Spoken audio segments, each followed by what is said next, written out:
बलात्कार को लेकर दिए गए बयान पर बढ़ी मुलायम की मुश्किलें, महिला आयोग ने भेजा नोटिस, चुनाव आयोग से की कार्रवाई की मांग। एक नोटिस मुलायम सिंह यादव जी को और अखिलेश जी को और भेजा है, जिसमें 3 दिन के अंदर जवाब मांगा गया है कि जो उन्होंने कहा वो किस संदर्भ में कहा और क्यों कहा।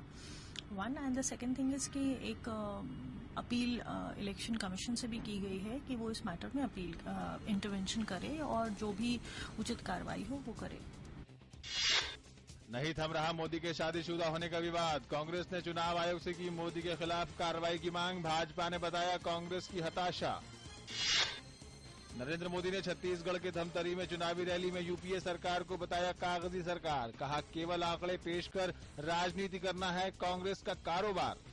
एक नया पैसा है नहीं, एक नया पैसा खर्चा करना नहीं है, माताओं बहनों की सुरक्षा की चिंता नहीं करनी है, सिर्फ राजनीति करने के लिए आंकड़े लिखते चले जाना, यही कांग्रेस पार्टी का कारोबार है। इसलिए मैं कहता हूं भाइयों बहनों, कि कागजी सरकार को विदाई दे दो। राहुल गांधी ने यूपी के अकबरपुर में किया चुनावी रैली को संबोधित, कहा देश को चलाने के लिए केवल एक चौकीदार नहीं बल्कि करोड़ों ऐसे चौकीदारों की जरूरत है जिनके हाथों में पूरी ताकत हो। हम भी चौकीदार बनाना चाहते हैं, हम भी चौकीदार बनाना चाहते हैं। हम ये जो महिलाएं हैं, ये जो युवा है, हिंदुस्तान के करोड़ लोग हैं, इनको हम चौकीदार बनाना चाहते हैं। हम आपको चाबी देना चाहते हैं। सोनिया ने उड़ीसा के बालासोर में साधा बीजेडी सरकार पर निशाना, कहा बीजेडी सरकार की दिलचस्पी लोगों के उत्थान से ज्यादा भ्रष्टाचार की नीतियों में। पिछले 14-15 सालों से बीजेडी सरकार की दिलचस्पी आपके उत्थान, आपके तरक्की में नहीं, भ्रष्टाचार की नीतियों में रही है। भाजपा अध्यक्ष राजनाथ सिंह ने कांग्रेस पर लगाया महंगाई नहीं रोक पाने का इल्जाम, झारखंड में चुनावी रैली में की भाजपा को सत्ता में लाने की अपील। जब जब कांग्रेस आई है इस आजाद भारत में, सरकार बनाई है, तब तक महंगाई बढ़ी है, तब तक भ्रष्टाचार बढ़ा।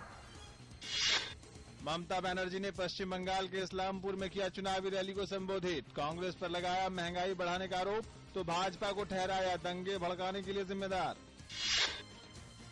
अरविंद केजरीवाल ने पंजाब के अमृतसर और बटाला में किया रोड शो, कहा देश को भ्रष्टाचार से बचाना है तो खत्म करना होगा कांग्रेस और भाजपा को। कांग्रेस और बीजेपी को इस देश में खत्म करना जरूरी है अगर इस देश को भ्रष्टाचार और सांप्रदायिकता से बचाना है तो।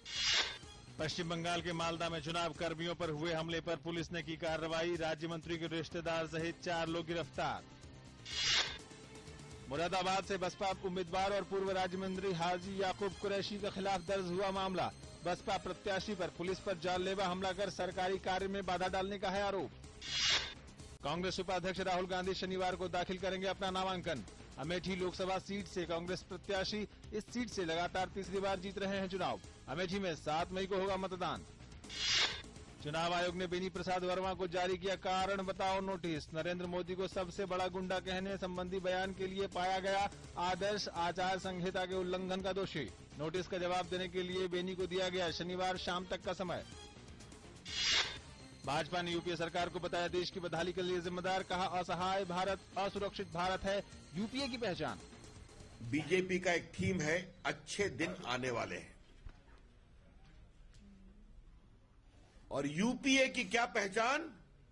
असहाय भारत असुरक्षित भारत। आम आदमी पार्टी नेता आशुतोष ने नरेंद्र मोदी को बताया खतरनाक, कहा मोदी को हराने की हर कोशिश का आम आदमी पार्टी करेगी समर्थन। कोई भी ऐसी कोशिश जो नरेंद्र मोदी को हराने के लिए होगी, हम उस स्ट्रेटजी पर काम करेंगे।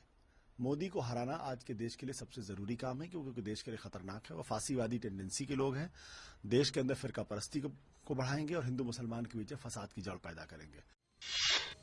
भाजपा ने जसवंत सिंह के पुत्र मानवेंद्र सिंह को पार्टी की राष्ट्रीय कार्यकारिणी से किया निष्कासित, मानवेंद्र पर बाड़मेर लोकसभा सीट पर पार्टी के आधिकारिक उम्मीदवार के खिलाफ प्रचार का है आरोप।